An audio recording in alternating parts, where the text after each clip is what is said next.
आपका धन्यवाद, आपका कोटि कोटि धन्यवाद। हाँ? हर क्षण हर पल भगवान का धन्यवाद देना चाहिए। कुत्ते को आप रोटी खिलाओ तो रात भर आपके घर की रक्षा करेगा खड़ा होकर। इसका मतलब कुत्ता ये कहता है कि तुमने रोटी खिलाई है तो मैं भागूंगा नहीं, तुम्हारा धन्यवाद दूंगा, रात भर तुम्हारी रक्षा करूंगा। धन्यवाद देना तो कुत्तों को भी आता है, और हम इंसान होके भी परमात्मा का धन्यवाद नहीं दिए तो हम उस जानवर से भी बदतर हुए कि नहीं? हाँ या ना? इसलिए हर हाल में, हर स्थिति में ईश्वर का धन्यवाद दीजिए कि हे प्रभु, आपने जो वक्त दिया है, ये जो श्वास दी है, इसका बहुत बहुत धन्यवाद, आपका धन्यवाद। भगवान प्रणाम करने योग्य हैं, भगवान स्तुति के योग्य हैं। आप उन्हें कुछ नहीं दे सकते तो दो हाथ जोड़कर, ये हाथ किस लिए हैं? अरे भाई, इन हाथों से तुम किसी को खिला नहीं सकते तो कम से कम इन हाथों को जोड़कर किसी को नमस्कार ही कर लो,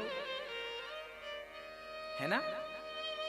चलो तुम्हारे पास रोटी देने की सामर्थ्यता नहीं है, कोई बात नहीं, रोटी मत दो, कम से कम हाथ दोनों जोड़कर प्रणाम तो कर सकते हो। ये हाथ कब काम आएंगे? ये प्रणाम के लिए।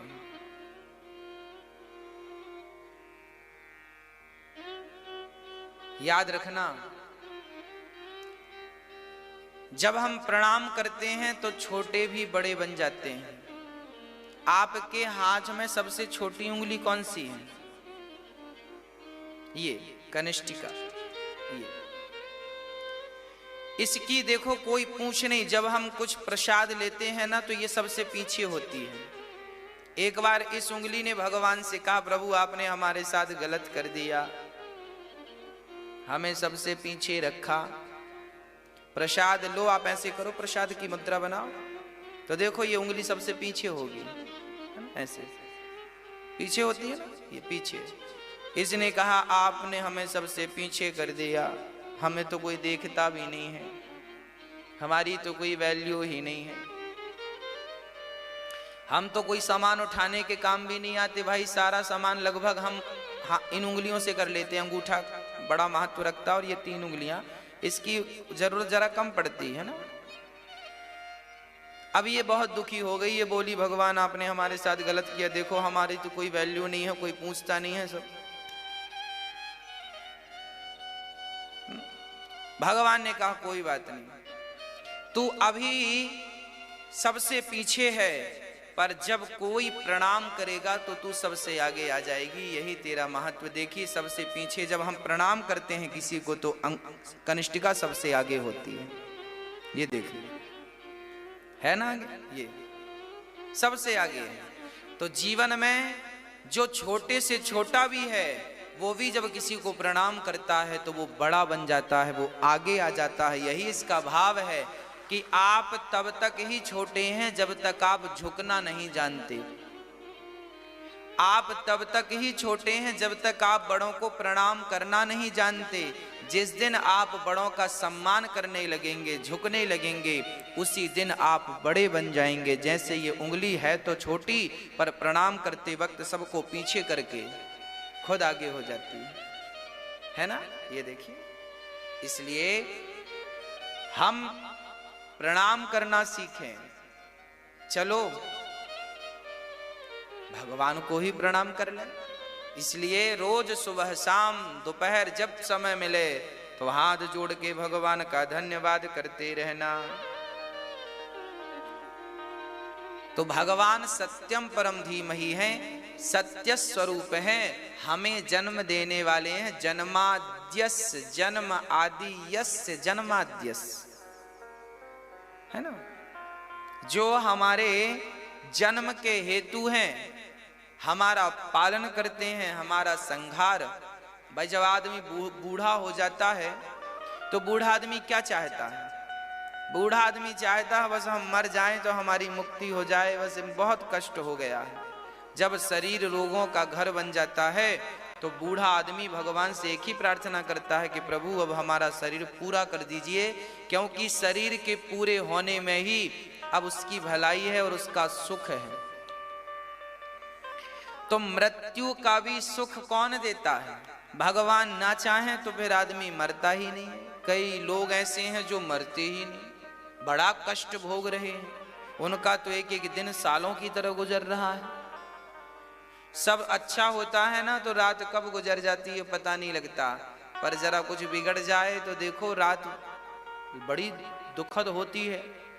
कोई कष्ट हो, भगवान ना करे किसी को हो, पर कोई कष्ट हो जाए रात को तो रात बड़ी लगने लगती है।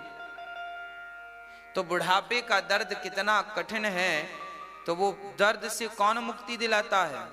भगवान ही मृत्यु को भेजते हैं, जाओ अब उसकी मुक्ति कर दो, ताकि वो इस दुख से सदा सदा के लिए निवृत्त हो जाए। तो परमात्मा जन्म देकर सुख देते हैं, पालन करके सुख देते हैं, और मृत्यु भी सुख का।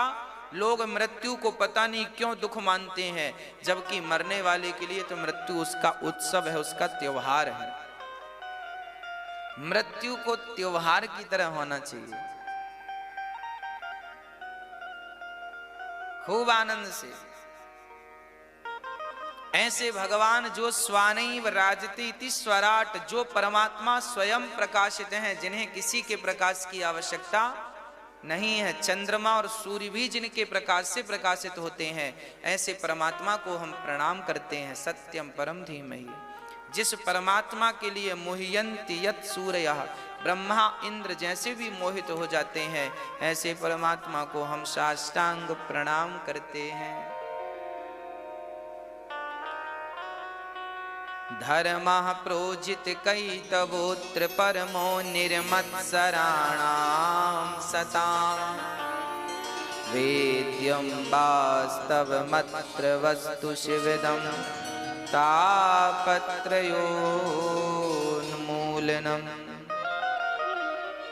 भगवान धर्म के स्वरूप हैं। रामो विग्रहवान धर्मः, राम ही धर्म है, कृष्ण ही धर्म है। धर्मः प्रोजित कैतवोत्र परमो, धर्म क्या है? बोले निर्मत्सराणां सतां, सबई पुंसां परो धर्मो, यतो भक्तिरधोक्षजे अहैतुक्य प्रतिहता ययात्मा संप्रसीदति। जो जिसके भीतर से मत्सर समाप्त हो गया, मत्सर कपट छल, जिसके भीतर से कपट चला गया, छल चला गया, निंदा चुगली चली गई, उसी को आप धर्ममय जानो। आप धर्मात्मा है कि नहीं, कैसे पता लगेगा? यदि हम धर्मात्मा हैं तो पता ऐसे लगता है कि धर्मात्मा वही है जो कभी सपने में भी किसी की बुराई ना करे। गुण दोष दृशिर दोषः, ना तो किसी के दोषों पर ध्यान दे, ना तो किसी के गुण पर आसक्त हो। आप बहुत गुणवान हैं तो आपको प्रणाम करते हैं, और आप में बहुत दोष हैं तो भी आपको प्रणाम करते हैं। ना तो हमें आपके गुणों से मतलब है, ना तो हमें आपके दोषों से मतलब है। यदि हम गुणों से मतलब रखेंगे तो आपसे आसक्ति होने का डर है। भाई आप बहुत योग्य हैं, बहुत अच्छे हैं, तो हम अच्छे लोगों से, यदि हमने अच्छे लोगों से भी संबंध रखा, आना जाना बोल चाल, हो सकता है कि उनमें ही मन लग जाए।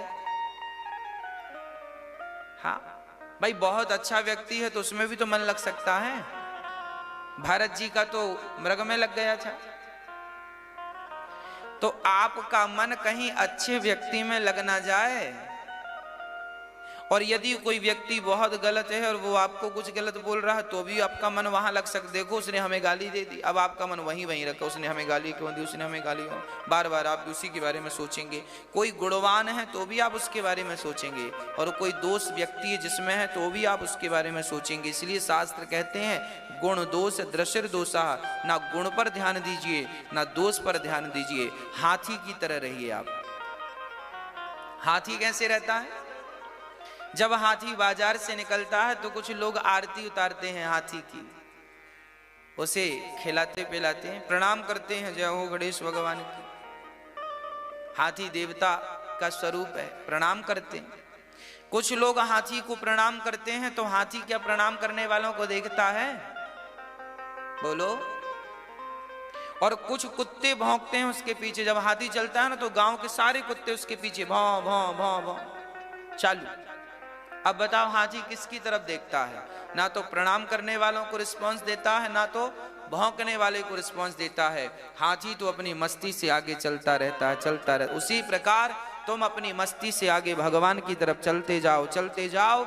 ना तो स्तुति करने वालों के सामने खड़े होना, ना तो आलोचना करने वालों के सामने खड़े होना, क्योंकि कहीं भी तुम खड़े हो गए तो नुकसान तुम्हारा ही है। जाना बहुत लंबे और तुम बीच में खड़े हो गए, तो खड़े हो गए तो पहुंचोगे कैसे? तो मंजिल तक पहुंचना है तो चलना जरूरी है। तो धर्म क्या है मनुष्य का? कि वो किसी पर ध्यान ना देकर अपने गंतव्य की ओर, जैसे गंगा गंगोत्री से निकलकर तब तक बहती है जब तक सागर को प्राप्त ना कर ले, उसी प्रकार जीवात्मा को तब तक चलना चाहिए तब जब तक परमात्मा की प्राप्ति ना हो जाए। ईश्वर की प्राप्ति ही जीव मात्र की सबसे बड़ी सार्थकता है।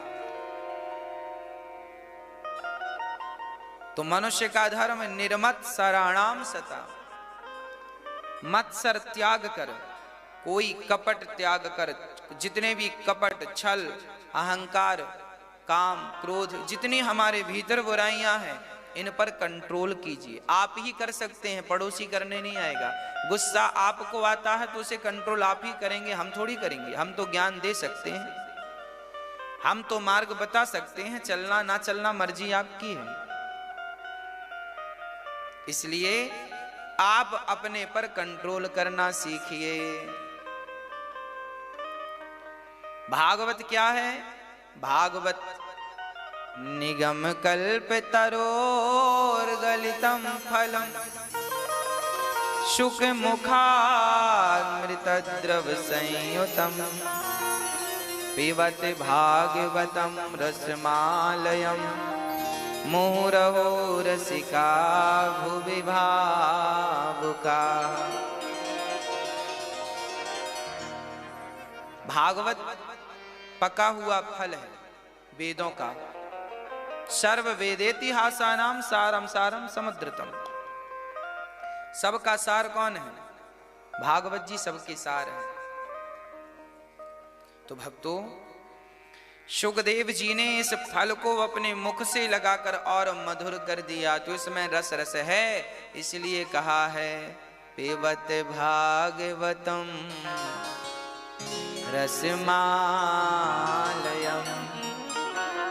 मुहुरहो रसिका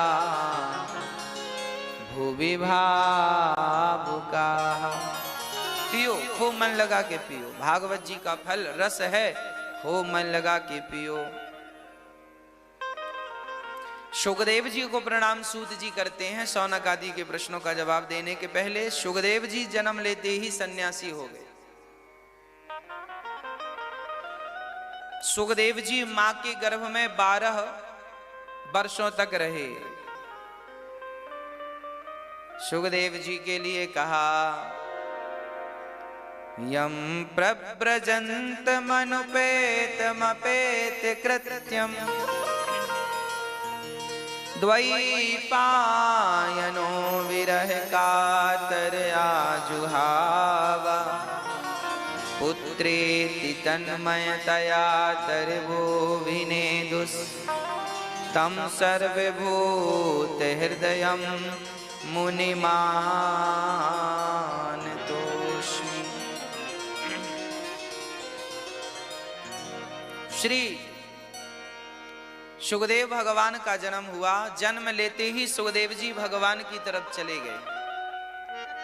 यही जीवन की सार्थकता है कि जन्म हम लें और बस भगवान की तरफ बढ़ जाएं। हम अपने बच्चों को भगवान की तरफ बढ़ने और बढ़ाने के ही संस्कार दें, यही सार्थकता है। श्री सुखदेव भगवान जन्म लेते हैं और निकल जाते हैं। पिता चिल्ला रहे हैं, पुत्र रुक जाओ रुक जाओ। सुखदेव जी बोले, पिताजी जो रुके हैं जरा उनकी गति तो देखो, और आप हमें भी रोकना चाहते हैं। हम नहीं रुकना चाहते इस माया मोह के जंजाल में। संसार में सुख है नहीं, पर सुख नजर बहुत आता है। हम सबको लगता है अब सुखी हो जाएंगे, हम ये काम बन जाए अब सुखी हो जाएंगे, ये हो जाए अब सुखी हो जाएंगे, ये मिल जाए अब सुखी हो जाएंगे। पूरी जिंदगी सुख की तलाश में निकल गई। बताओ सुख किसे मिला? पैदल चलने वाला सोचता है कि साइकिल होती तो सुख मिल जाता, साइकिल मिल गई। फिर सोचने लगा मोटरसाइकिल वाला कितना सुखी होगा, हमसे तेज चलता है, ये मिल जाती तो सुख होता, मिल गई।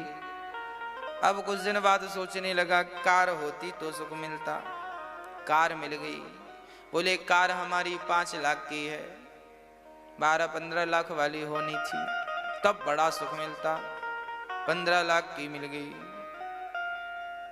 15 लाख की आई तो अब सपने देखने लगे, अब तो हमारे पास 50 लाख की गाड़ी होनी चाहिए, मर्सिडीज होनी चाहिए, BMW होनी चाहिए।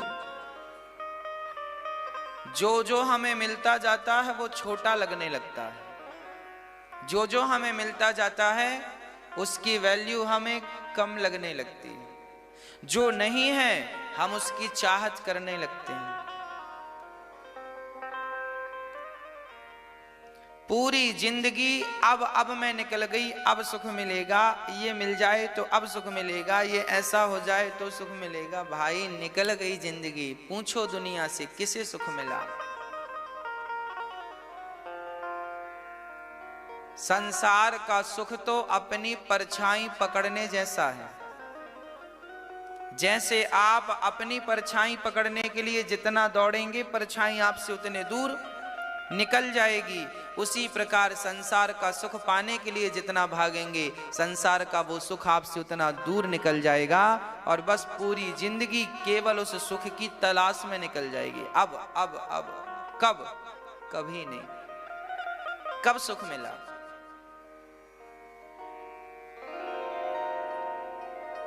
सबसे बड़ा सुख क्या है भैया? मैया जी बताओ। आपसे पूछ रहा हूं मेरी माँ, बताओ सबसे बड़ा सुख क्या है? सबसे पूछ रहा हूं आज, सबसे बड़ा सुख क्या है? हाँ? हाँ? सबसे बड़ा सुख है संतोष। गौधन गज धन बाज धन और रतन धन खान, जब आवे संतोष धन सब धन धूरी समान। सबसे बड़ा सुख है संतोष। हमारे पास 1000 रुपए में भी संतोष है तो हम उससे अच्छे हैं जिसके पास 1 लाख तो है पर उसके पास संतोष। 1 लाख आपके पास हैं पर संतोष नहीं है, और मेरे पास 1000 हैं पर संतोष है, तो आपके 1 लाख से अच्छा मेरा 1000 है, क्योंकि मेरे 1000 में मुझे संतोष है।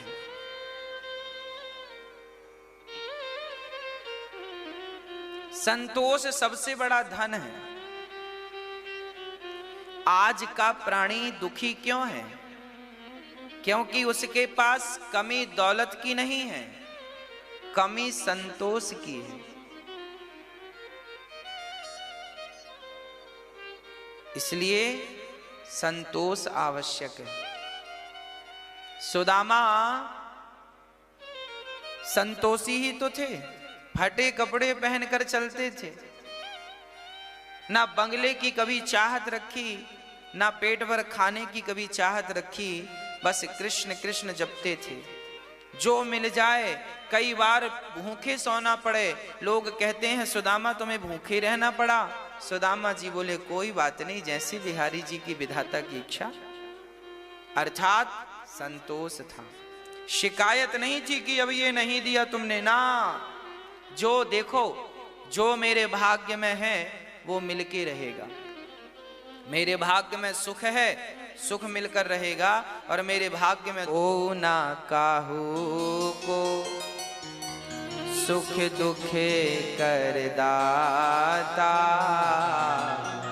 निज कृत कर्म भोग सब भ्राता। को ना काहू को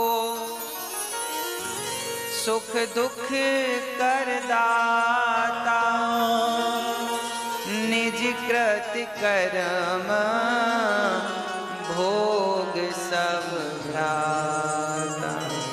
कोई सुख का कारण नहीं है, कोई दुख का कारण नहीं है। आपके अपने अच्छे कर्म ही सुख हैं, आपके बुरे कर्म ही दुख हैं। आप अपने ही दुख के कारण हैं, आप अपने ही सुख के कारण, आप खुद।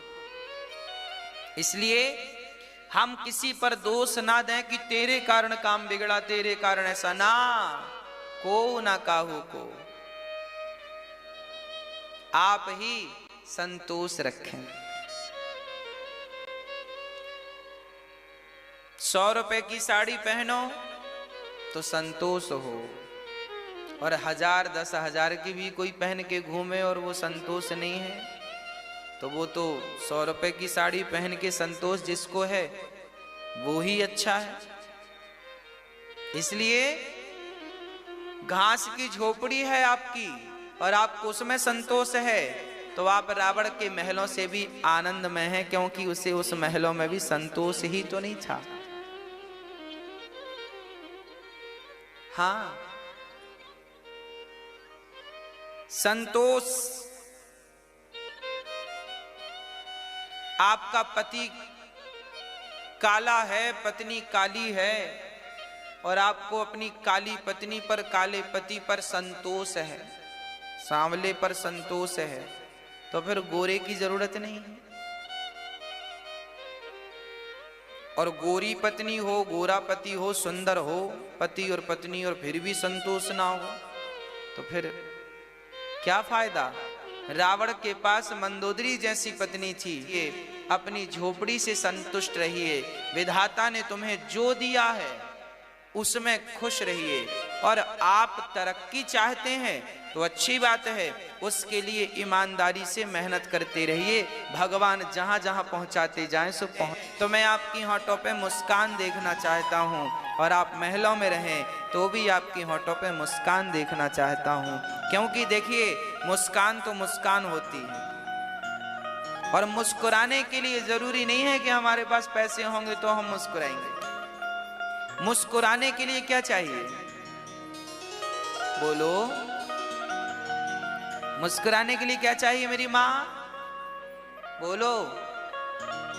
मुस्कुराने के लिए बलराम जी 20वें, श्री कृष्ण जी 21वें बुद्धावतार, 22वें हरि अवतार, 23वें हंस अवतार और 24वें कलयुग अवतार। कलयुग के अंत में कल्कि अवतार होगा। ये भगवान के 24 अवतार। श्री नारद जी महाराज आज बड़े उदास, व्यास जी महाराज 17 पुराणों के रचयिता आज बड़े उदास थे। आज नारद जी वहां चले गए जहां व्यास जी बद्रिकाश्रम में थे। नारद जी ने कहा, व्यास जी आप बड़े उदास हैं, बड़े दुखी हैं, बड़े परेशान हैं, आपकी परेशानी का कारण क्या है। तब व्यास जी ने कहा, मैंने 17 पुराण लिख डाले पर शांति का अनुभव नहीं कर रहा हूं। तो कहां से मिलेगी शांति? तब नारद जी ने कहा, जब तक भगवान की कथाओं को, लीलाओं को, बाल चरित्र को, भगवान की बाल लीलाओं का निरूपण नहीं करेंगे, तब तक आपको शांति मिलने वाली नहीं है। शांति कब मिलेगी? जब आप भगवान की बाल लीलाओं का निरूपण करेंगे। कैसे करें? भागवत लिखो। नारद जी के आदेश पर व्यास जी ने भागवत लिखना स्टार्ट किया। नारद जी ने कहा, मैं दासी पुत्र बना था श्राप के कारण। अच्छा, जब नारद जी का जन्म हुआ, नारद जी के पिता कौन? ब्रह्मा जी। जब नारद जी का जन्म हुआ तो ब्रह्मा जी ने नारद जी से कहा, नारद जी विवाह कर लो। नारद जी ने कहा, हम विवाह नहीं करेंगे। तो ब्रह्मा जी को बड़ी गुस्सा आई, बेटा बात नहीं मानता। तो ब्रह्मा जी ने श्राप दे दिया, जाओ तुम शूद्र हो जाओ, बात नहीं मानते हो पिता की। नारद जी ने कहा, कैसे निर्दयी पिता हो तुम, हमें शादी करा के और हमें संसार में बांधना चाहते हो। अरे हम तो भगवान के भजन में लगना चाहते हैं और आप जबरदस्ती कह रहे हैं शादी कर लो, शादी कर लो। हमारा मन भगवान में है, हम क्यों कर लें शादी? और आपने हमें श्राप दे दिया, तो जाओ हम भी आपको श्राप देते हैं, आपकी 12 कल्प में पूजा नहीं होगी। आज ब्रह्मा जी की पूजा नहीं होती ना कहीं, सिवाय पुष्कर के। क्यों नहीं होती? क्योंकि ब्रह्मा जी को नारद जी ने श्राप दिया है। और नारद जी को श्राप लगा कि जाओ तुम शूद्र हो जाओ। तो उस श्राप के कारण एक स्त्री के गर्भ से नारद जी का जन्म हुआ। नारद जी शूद्र पुत्र बने। मां घर घर काम करती थी। एक दिन नारद जी के घर कुछ संत आए। वो संत कोई साधारण नहीं, सनकादि, सनक, सनंदन, सनातन, सनत कुमार ही साधु के रूप में आए। और नारद जी बालक थे, बड़ी सेवा की, संतों की सेवा की, सेवा की, सेवा की, सेवा की, सेवा की। संतों ने प्रसन्न होकर कान में मंत्र दे दिया, गुरु मंत्र। अब नारद जी उस मंत्र का जाप करने लगे तो धीरे धीरे नारद जी को उस मंत्र में आनंद आने लगा। अच्छा, भगवान के भजन में भी आनंद है। कोई ये आनंद लेकर देखे तो सही। ये एक बार आनंद का स्वाद किसी को लग जाए तो फिर ये छूटता नहीं। पहले तो मन नहीं लगता भजन में, और जब आनंद आने लगता है ना तो फिर भजन में मन ऐसा लगता है कि फिर हटना नहीं चाहता। प्रिय भक्तों, नारद जी संतों के साथ जाने लगे तो संतों ने कहा, ठीक है चलो। रोती रोती नारद जी की माँ आ गई। बोले, बेटा तेरे बिना मेरा कोई नहीं है, मुझे छोड़ कर मत जाओ। नारद जी रुके। एक दिन माँ गाय दोहने गई तो माँ को सांप ने डस लिया, माँ मर गई। नारद जी रोए नहीं। देखिए, नारद जी ने माँ की अंतिम क्रिया की, उनका सारा काम किया, श्राद्ध किया, पिंडदान किया, जो एक पुत्र का कर्तव्य सब कुछ किया। और सब कुछ करके बिना शोक के तुरंत जंगल की तरफ निकल गए और एक पेड़ की छांव में वही मंत्र का जाप किया जो गुरु जी ने कान में दिया था। वो मंत्र जाप करने लगे, श्रीमन्नारायण श्रीमन्नारायण नारायण नारायण नारायण, जाप करने लगे। और जब इस मंत्र का जाप किया तो क्या हुआ? उस मंत्र के जाप के प्रभाव से वह दासी पुत्र पुनः अपने नारद पद को प्राप्त कर लिया। याद करना, यहाँ जितने लोग बैठे हैं, आप और हम सब, और जो टीवी पर सुन रहे हैं, आप हम सब लोग भगवान के धाम पर ऑलरेडी थे। पर जैसे श्राप के कारण नारद जी यहाँ आ गए, ऐसे हम लोग भी किसी पाप के कारण से धरती पर आ गए हैं। और अब भी मौका है। नारद जी ने अब भगवान को याद किया तो पुनः वो अपने पद को प्राप्त कर गए। फिर से वो ब्रह्मा के पुत्र के रूप में, नारद जी के रूप में स्थापित हो गए। आप और हम भी, हमारे पास भी अवसर है। हम भगवान के पास थे पर संसार में आ गए, उलझ गए। अब हम संसार के लोगों को अपना माई बाप समझ बैठे हैं, जबकि हम सबके माता पिता कौन हैं? त्वमेव माता च पिता त्वमेव, त्वमेव बन्धुश्च सखा त्वमेव, त्वमेव विद्या द्रविणं त्वमेव, त्वमेव सर्वं मम देव देव। हम सबके माई बाप भगवान हैं। उन्हीं के पास से, भाई देखो हमारे साथ क्या घटना घटी वो मैं आपको बताऊं। हम, एक माँ अपने बेटे को लेकर मेला चली गई, मेला घुमाने। बेटे ने जिद की मेला घूमना है, माँ बोली चलो। एक माँ बच्चे को लेकर चली गई मेला। मेला घूम रहे थे, तभी माँ का हाथ बेटे के हाथ से छूट गया और बेटा उस भीड़ में खो गया। जब बेटा खोया तो माँ ढूंढने लगी, लाख ढूंढा, बेटा नहीं मिला। बेटा छोटा था, रो रहा था। तो वहां एक स्त्री आ गई। उस स्त्री ने उस बच्चे को रोता हुआ देखा तो उस बच्चे को गोद में उठा लिया, अपने घर ले गई, दूध पिलाया, भोजन कराया। बेटे को अच्छा लगा। अब बेटे ने उस स्त्री को अपनी मां समझ लिया। अब बड़ा हुआ तो बचपन की यादें भूल गई, सब चीजें। अब वो अपनी उस जो मेला में मिली थी वो भी बड़ा प्यार करती थी, वो से अपने मां समझ लिया। बस यही हालत हम सबकी है। संसार के मेले में हमारी भी मां खो गई। कौन सी मां? कृष्ण ही हमारी मां है, ईश्वर हमारी मां। संसार के मेले में वो परमात्मा रूपी मां खो गई। वो मां खोई तो संसार में एक मां मिल गई। उसने बच्चे की तरह पाला, हमने उसे अपनी मां कहा। सच्ची बात यह है कि हमारी असली मां, असली पिता माता रामो मत पिता रामचंद्र, असली माता पिता तो भगवान है। इसलिए संसार से भी माँ बाप का व्यवहार करो, और जितना प्यार माँ बाप से करते हो उतना ही प्यार भगवान से करो, क्योंकि वो भी हम सबके माई बाप हैं। संसार में उलझ मत जाना, अभी भी अवसर है। आप अपने स्थान पर जाकर स्थापित हो सकते हो, और यदि अब फिसले तो बहुत चक्कर काटने पड़ जाएंगे। नारद जी पुनः नारद पद को प्राप्त करते हैं। व्यास जी महाराज भागवत की शुरुआत महाभारत से करते हैं।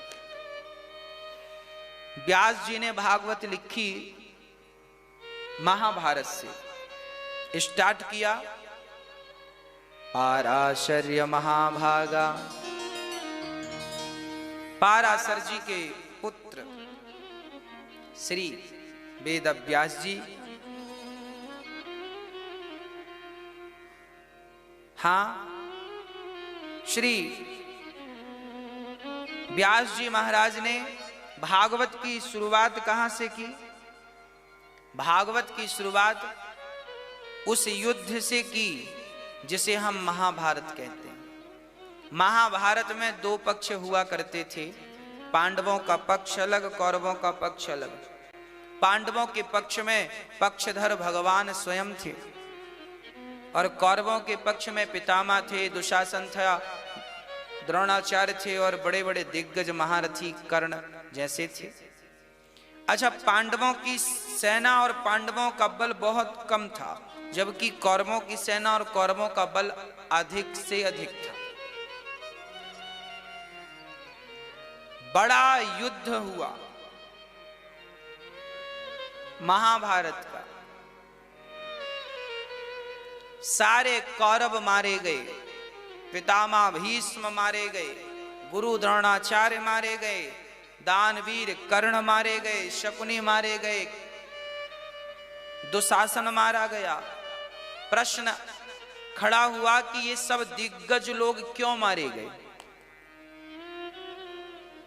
बताइए क्यों मारे गए? ये सारे लोग इसलिए मारे गए कि सारे लोगों ने दुर्योधन का साथ दिया, गलत व्यक्ति का साथ दिया। जब आप गलत व्यक्ति का सपोर्ट करते हैं तो आप पितामह भीष्म जैसे ही पराक्रमी क्यों ना हो, आपके पास बल द्रोणाचार्य जैसा क्यों ना हो, बल कर्ण जैसा क्यों ना हो, पर आप गलत व्यक्ति का साथ देते हैं तो आप कितने भी बलशाली क्यों ना हो, मिटना निश्चित है।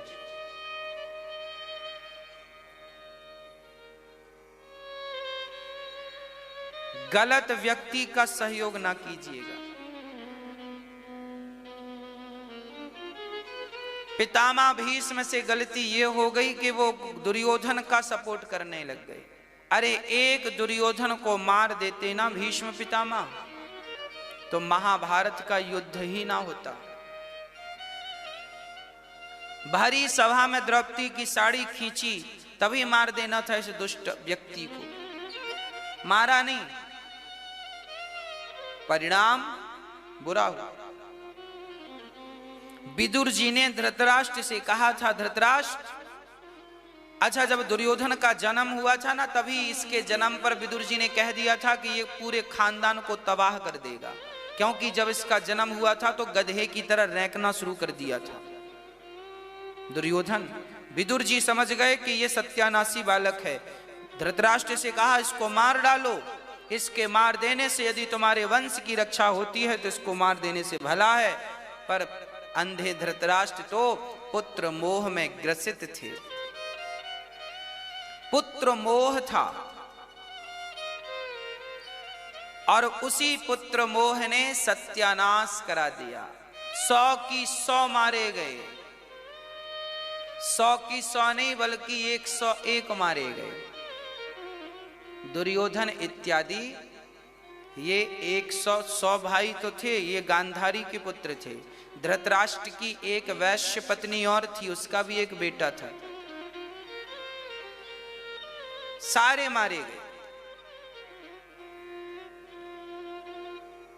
सारे खत्म। क्यों? एक व्यक्ति के कारण। इसलिए मैं आपसे, ये महाभारत की कथाएं हमें क्या सिखाती हैं?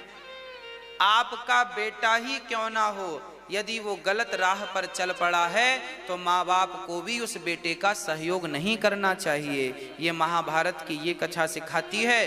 धृतराष्ट्र ने गलत बेटे का सहयोग किया तो सर्वनाश हो गया। क्यों किया सहयोग? और धृतराष्ट्र तो अंधे थे, पितामह भीष्म तो अंधे नहीं थे, आपने भी सहयोग किया। अरे रोकना था। भरी सभा में द्रौपदी की साड़ी पकड़ के खींच रहा दुशासन, एक थप्पड़ जमाना था गाल में। अरे इतनी ताकत तो रखते कि सब मार सको। ऐसे उद्दंडी बच्चों को तुम गाल पे 2-4 थप्पड़ जमाने की ताकत नहीं रखते, इसलिए यह बच्चे उद्दंडी हो जाते। बड़े बुजुर्गों के बच्चे गलत करते हैं और माँ बाप हंसते हैं, हंसते हैं, हंसते हैं। उसके गलत काम पर भी उसका सहयोग करते हैं तो तुम्हारा बेटा ही तुम्हारा सर्वनाश करेगा। यदि तुमने उसके गलत काम में उसका सहयोग किया तो, उसके गलत डिसीजन पे उसका सहयोग किया तो सर्वनाश का कारण बन जाएगा। पितामह भीष्म को मारना चाहिए था 2-4 थप्पड़ गाल में, नहीं मारा। क्या परिणाम हुआ? आप अपने बच्चों के साथ ये गलतियां ना करना, इसलिए इतिहास के पन्ने तुम्हारे और हमारे लिए हैं। तुम्हारा बेटा तुम्हारा ही खुद का बेटा क्यों ना हो, गलत करता है तो उसका विरोध करो, उसका सपोर्ट ना करो, तब उसे सबक मिलेगी। और सपोर्ट करते गए तो उसे तो लगेगा वाह हमारे माँ बाप तो कुछ बोलते नहीं, फिर उसे चिंता किस बात की, गलत करता जाएगा करता जाएगा। कौरव अधर्म के रास्ते पर चल पड़े, जबकि पांडव उन्होंने अपना धर्म नहीं छोड़ा। लाक्षागृह में बंद किया कौरवों ने पांडवों को और आग लगा दी। पांडवों को पता चल गया कि दुर्योधन ने आग लगवाई है। भीम भैया को जहर देके दुर्योधन ने पानी में डाल दिया था, जहर देके मारना चाहा, फिर भी विधाता ने रक्षा की। ऐसे दुर्योधन, ऐसे दुशासन जो गलत मार्ग पर चल पड़े थे, पर ऐसों के साथ भी रहकर धर्मराज युधिष्ठिर ने अपने भाइयों को गलत नहीं होने दिया, गलत राह पर चलने नहीं दिया। या देखो बिल्कुल प्रत्यक्ष, अब भी कोई अंधा हो तो ना समझे, पर जिनकी आंखें हैं, विवेक है, वो समझेंगे। देखिए अधर्म के मार्ग पर कौरव चले तो क्या परिणाम हुआ, और पांडव सदा सत्य के मार्ग पर चलते रहे, कभी उन्होंने अधर्म नहीं किया। कुछ लोग कहते हैं कि धर्मराज युधिष्ठिर ने जुआ क्यों खेला, जुआ नहीं खेलना चाहिए था। हां, धर्मराज युधिष्ठिर ने जुआ खेला, ये गलत था, पर जब महाभारत पढ़ोगे तो इसका भी उत्तर निकलेगा। धर्मराज युधिष्ठिर ने अपनी मर्जी से जुआ नहीं खेला था। धर्मराज युधिष्ठिर धृतराष्ट्र की आज्ञा का सदा पालन, क्योंकि धर्मराज युधिष्ठिर जो थे ना, अपने से बड़ों का सम्मान करते थे, कभी भी अपने से बड़ों की आज्ञा का उल्लंघन नहीं करते थे। तो धर्मराज युधिष्ठिर को धृतराष्ट्र ने कहा कि युधिष्ठिर जरा जुआ खेल लो। देखो धृतराष्ट्र ने कहा कि युधिष्ठिर जुआ खेलो, हमारी आज्ञा है, और जब आज्ञा है तो जिसे माई बाप मान लिया है उसकी आज्ञा का उल्लंघन कैसे करें। तो धर्मराज जी ने, जानते थे धर्मराज के जुआ गलत है, पर पिताश्री की आज्ञा है, बड़े पिताश्री की आज्ञा है, उल्लंघन कैसे करें। तो बड़े की आज्ञा का उल्लंघन नहीं करना चाहे, कभी किया नहीं तो आज कैसे कर दें भाई।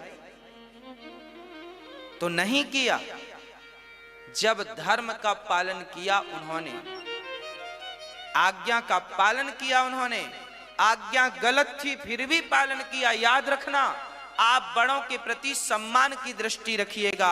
यदि वो गलत कहते हैं और तो भी तुमने किया, तो तुमने तो उनकी आज्ञा का पालन किया है, दोष उन्हें लगेगा, तुम्हें दोष नहीं लगेगा, क्योंकि तुमने तो उनकी आज्ञा का पालन किया है।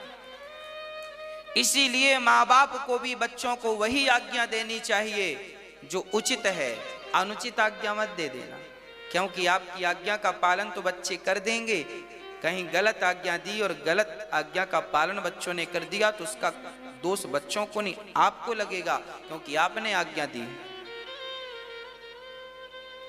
धर्मराज युधिष्ठिर ने जुआ खेला, इसका पाप युधिष्ठिर को नहीं लगा, इसका पाप भी धृतराष्ट्र को लगा, क्योंकि आज्ञा धृतराष्ट्र की थी।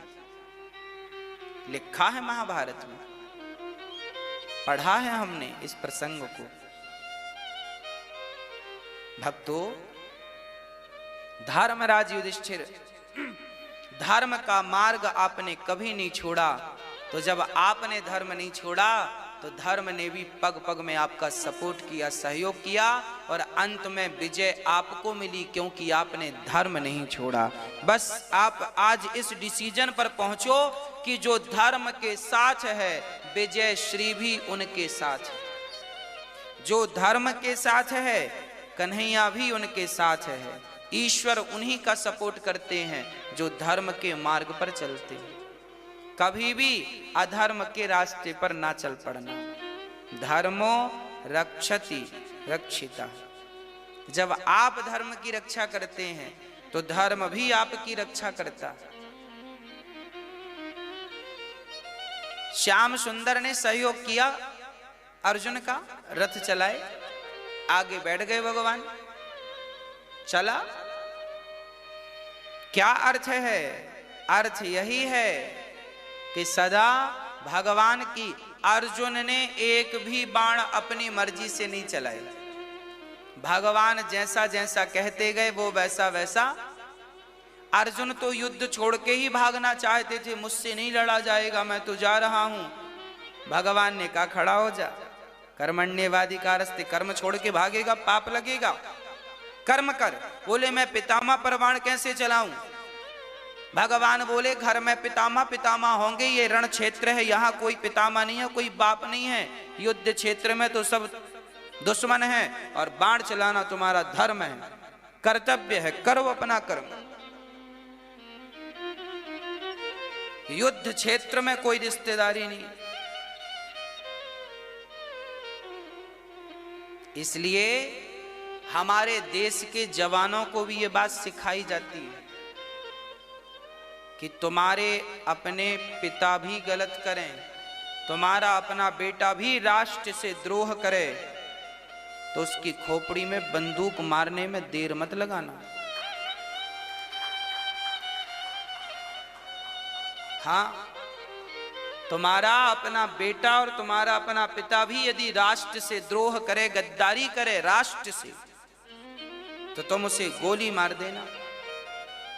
सामने तुम्हारा बेटा ही क्यों ना हो, देश के लिए तुम खड़े हो तो तुम्हें संकोच नहीं करना। यही तो गीता का ज्ञान है। अर्जुन के सामने खड़े थे द्रोणाचार्य, गुरुजी थे, धनुष पकड़ना अर्जुन को सिखाए, पितामह भीष्म की गोदी में खेले। आज इन पर बाण चलाना पड़ेगा। क्यों? क्योंकि ये धर्म क्षेत्र कुरुक्षेत्र समवेता युतुत्सवा, ये धर्म क्षेत्र है। इसका अर्थ यह है कि हम सदा अपने कर्तव्यों का पालन करते रहें, सदा कर्म करते रहें, भागे नहीं। हम डॉक्टर हैं तो हमारा कर्तव्य है, कोरोना हो या महा कोरोना हो, डॉक्टरों का कर्तव्य है मरीज की सेवा करना। हाँ, हम जहां हैं, किसान हैं, तो किसान का कर्म है किसानी, खेती करना। आप जो हैं, जहां हैं, पुत्र हैं तो पुत्र का कर्म है सेवा, धर्म है सेवा। पत्नी है तो पत्नी का धर्म है पति की सेवा।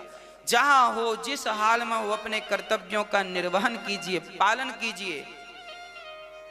अर्जुन भागे, भगवान ने पकड़ा और युद्ध में उन्हें खड़ा किया, लड़ाया। और याद रखना, अर्जुन ने एक भी बाण अपनी मर्जी से नहीं, कन्हैया से पूछते अब कौन सा चलाऊं, भगवान कहते ये चलाओ, ऐसे चलाओ, यहां जाओ, ये करो। बस जीवन में आप कुछ ना करें अपनी मर्जी से, जो विधाता प्रेरणा देते जाएं बस वो करते जाना। जीवन में कभी असफल नहीं होंगे आप। अपनी मर्जी से ना करना कुछ, शास्त्रों को पढ़ना, शास्त्रों को समझना। शास्त्रों, गीता जो है केवल अर्जुन के लिए नहीं है, हमारे लिए भी। आप गीता पढ़िए ना, गीता में लिखा है कि क्या करें क्या ना करें। जो करने योग्य है वो करो। जो गीता की बात मानकर चलता है वो भगवान की आज्ञा मान के चलने जैसा है, क्योंकि गीता के वचन तो भगवान के वचन है। तो भगवान की बात मानना मतलब गीता को मानना, मतलब वेद पुराणों को मानना। इसलिए शास्त्रोक्त जीवन जियो। शास्त्र जो परमिशन देते हैं वो खाओ, शास्त्र जो परमिशन देते हैं वो करो। मनमुखी ना बन जाना, मनमुखी बनो। दुर्योधन आदि मनमुखी थे और पांडव आदि शास्त्रोक्त विधि से चलने वाले थे। और जब शास्त्र की आज्ञा का पालन करेंगे तो परिणाम बुरा नहीं होगा, यथार्थ होगा। इसलिए पांडवों की विजय हुई, क्योंकि पांडवों की गाड़ी भगवान चला रहे थे। अब प्रश्न खड़ा हुआ कि आपकी गाड़ी कौन चला रहा है?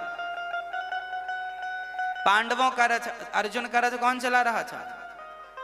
भगवान श्री कृष्ण। अब प्रश्न खड़ा है आपके सामने, आपका रथ कौन चला रहा है? आपका रथ तो आप ही चला रहे हैं, आपने खड़ा किया ही नहीं भगवान को। इसलिए मैं आप सभी से प्रार्थना करूंगा कि आप अपने जीवन की गाड़ी आप स्वयं ना चलाएं, जीवन की डोर भगवान के चरणों में रख दें। और जब भगवान के चरणों में अपने जीवन की डोर रखेंगे तो फिर भगवान जहां ले जाएंगे वहां अच्छा ही होगा, गलत जगह तो ले जा नहीं सकते। आप ये मत कहो कि हम कर रहे हैं, आप ये कहो कि विधाता सब आप कर रहे हैं, हम तो आपकी आज्ञा का पालन कर रहे हैं। आप अपने आप को कर्ता मत समझिए, आप अपने आप को कर्ता मत समझिए। क्या ना समझिए अपने आप को कर्ता। कर्ता कौन है? करते हो तुम कन्हैया, मेरा नाम हो रहा है, मेरा आपकी कृपा से आप स्वयं कर्ता ना बने। श्याम सुंदर को बिठा दें, हे प्रभु आप जानो और आपका काम जाने, आपका ही काम है, कैसे कराना है आप समझो, कराना है नहीं कराना, हम तो आप में मस्त हैं, अब आप देख लो। ये दास अनिरुद्ध कुछ भी नहीं करता, हम कुछ भी नहीं करते, कुछ भी नहीं करते, सब बिहारी जी करते जाते हैं, करते जाते हैं, पता नहीं कैसे होता जाता। हम अपने आप को कर्ता ना समझें। और बात बिल्कुल 100% सच है कि हम में से कोई भी कर्ता नहीं है। कर्ता ओरिजिनल भगवान है, पर हम लोग स्वीकार नहीं करते इस बात को। हम अपने आप को डींगे मारते, हमने किया, हमने किया, हमने ऐसा किया। क्या किया तुमने? हाँ मैया जी, ओ मैया, कौन किया आपके सारे काम? कौन करता है? भगवान करते हैं। इसलिए आप दुखी ना होया करो। जब भगवान ही सारा काम करते हैं तो फिर आप क्यों रो रहे हैं? फिर आप क्यों कहते हैं नुकसान हो गया? जब भगवान ही कर रहे हैं तो हानि हो, फिर तो हानि के लिए भी तैयार रहो और लाभ के लिए भी तैयार रहो। अब ये ना हो कि हानि हो जाए तो लगे रोने ना, उस हाल में भी प्रसन्न रहो क्योंकि भगवान कर रहे हैं। और तुम्हारा सोचा तुम्हारा किया कुछ होता भी नहीं। एक आदमी ने हमसे पूछा कि महाराज जी मंदिर में बैठे बैठे भगवान मुस्कुराते क्यों हैं? भगवान हमेशा मुस्कुराई, स्माइल रहती है ना भगवान के होठों पे। राम जी का मंदिर हो, कृष्ण जी का हो, दुर्गा जी का हो, किसी भी मंदिर जाओ भगवान सदा मुस्कुराते नजर आते। किसी ने हमसे कहा महाराज जी भगवान मुस्कुराते क्यों हैं? हमने कहा भगवान इसलिए मुस्कुराते हैं कि उनकी भक्षा अर्थात भक्षण धर्म नहीं है। आज दया से लोग शून्य हो चुके हैं। दया धर्म न विद्यते, ना तो दया बची है ना तो धर्म बचा है। अधिकांश लोग दया से शून्य हो चुके हैं। और याद रखना, दया का उल्टा याद है। जिसके भीतर दया है उसी को परमात्मा याद करते हैं। जिस पर दया, जो दया नहीं जिस पर, उसे ईश्वर याद क्यों करेंगे? दया धर्म का मूल है, पाप मूल अभिमान। तुलसी दया ना छोड़िए जब तक घट में प्राण। लोग मछलियों को मार डालते हैं। आजकल तो मैंने सुना है कि आधी मछली को पकाकर, आधी मारते नहीं है, उसे कढ़ाई में आधी डाल देते हैं, आधी पक जाती है और वो आधी जिंदा रहती है। कई लाख 2 लाख मछलियों में एक आध ऐसी है कि जो आधी पकने के बाद भी आधी यदि उसे न पकाए जिंदा है, तड़पती है। विदेशों में तो बिल्कुल जिंदा को ही खाने का फैशन है। आधा पका हुआ आधा जिंदा, ऐसे खाने का फैशन है। उसका मुंह चलता रहता है थाली में, तड़पती रहती है, लोग खाते हैं। कौन लोग हैं ये? इनके भीतर दया नहीं है। दया से शून्य लोग हैं। यही लोग मर करके नाली के कीड़े बनते हैं। लाखों जन्म तक ये नाली के कीड़े बनते हैं। इसलिए इंसान कम है, नाली के कीड़े ज्यादा हैं। भारत में कुल आबादी 135 करोड़ है। हाँ या ना? हाँ या ना? भारत की कुल जनसंख्या 135 करोड़ है, जबकि आप आधा किलोमीटर जो नाले और नालियां हैं, आधा किलोमीटर की नाली को आप देखें और आधा किलोमीटर की नालियों के कीड़े निकालें और गिनती करें तो मुझे लगता है कि 135 करोड़ नहीं, ना जाने कितने करोड़, इतनी सी जगह में कीड़े मिल जाएंगे आपको नाली के। हाँ या ना? हाँ कि ना? तो इतनी सी नाली में जब इतने करोड़ कीड़े हैं तो पूरी दुनिया में कितने कीड़े होंगे? तो कीड़े ज्यादा हैं, मनुष्य कम है। मक्खियां ज्यादा हैं, मनुष्य कम है। मच्छर ज्यादा है, मनुष्य कम है। तुम कम क्यों हो? क्योंकि करोड़ों में किसी एक को भगवान मनुष्य बनाते हैं, और मनुष्य बनकर भी तुम जीव हत्या करोगे तो तुम्हें करोड़ों जन्म के लिए नाली का कीड़ा फिक्स कर देंगे भगवान। जन्म लो फिर मर जाओ, फिर नाली का कीड़ा बनो, फिर जन्म लो फिर नाली का कीड़ा बनो, वही मलमूत्र खाओ खाओ खाओ। तुम मानो बात ना मानो, पर इंसान के कर्म से ही वो नाली का कीड़ा बनता है, और इंसान के अच्छे कर्म से राजा महाराजा और इंद्र भी बन जाता है। जीव हत्या ना हो, मांस भक्षण ना करो, पाप है ये। कितना निर्दयी है इंसान। एक छोटे से बच्चे से मैंने कहा, बेटा तुम क्या खाते हो? उसने कहा, हम अंडे खाते हैं। तो हमने उसे बिठाया और कहा, बेटा तुम्हें पता है इस अंडे को तुम ना खाते तो इसके भीतर से मुर्गी का एक बच्चा निकलता। बोला हाँ हाँ हमें पता है, इस अंडे से मुर्गी का बच्चा निकलता है। हमने कहा तुम्हारी माँ तुमसे प्यार करती है कि नहीं? बोला करती है। हमने कहा जितना प्यार तुम्हारी माँ तुमसे करती है ना, उसी तरह मुर्गी भी अपने इस बच्चे से उतना ही प्यार करती है, पर तुम तो बीच में ही उसे खा जाते हो। हमने कहा बेटा ये बताओ तुम अंडा क्यों खाते हो? बोले महाराज जी अच्छा लगता है। हमने कहा केला खाया करो, केला और भी अच्छा है। खाया करो, दूध पिया करो, बादाम खाया करो, रसगुल्ले खाया करो, रबड़ी खाया करो। तुम अपने स्वाद के लिए किसी माँ के बच्चे को खाते हो, ये सही है या गलत है? यदि गलत है आपकी नजरों में तो इस गलत काम को अभी से बंद कर दीजिए।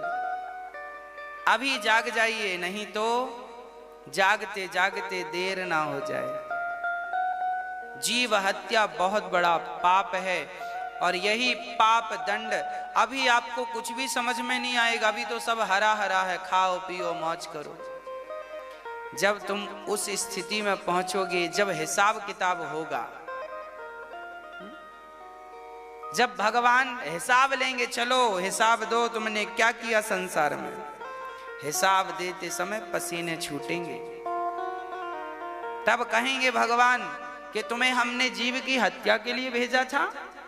अच्छा आप बताओ, क्या एक मरी हुई मछली को आप में से कोई जिंदा कर सकता है?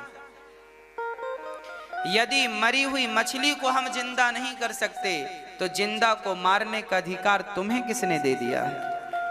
क्यों मारते हो? पूछेंगे। ये प्रश्न जो मैं कर रहा हूं, यही प्रश्न तुमसे भगवान करेंगे। और तुम्हारे कर्मों का जब तुम्हें फल मिलेगा, घोर नरक में जाना पड़ेगा। नरक क्या है? अरे नाली का कीड़ा बना के भेज देंगे, यही तो नरक है। मक्खी और मच्छर बना के भेज देंगे, यही तो नरक है। चमगादड़ बना के भेज देंगे, यही तो नरक है। अभी तुम मनुष्य हो, फिर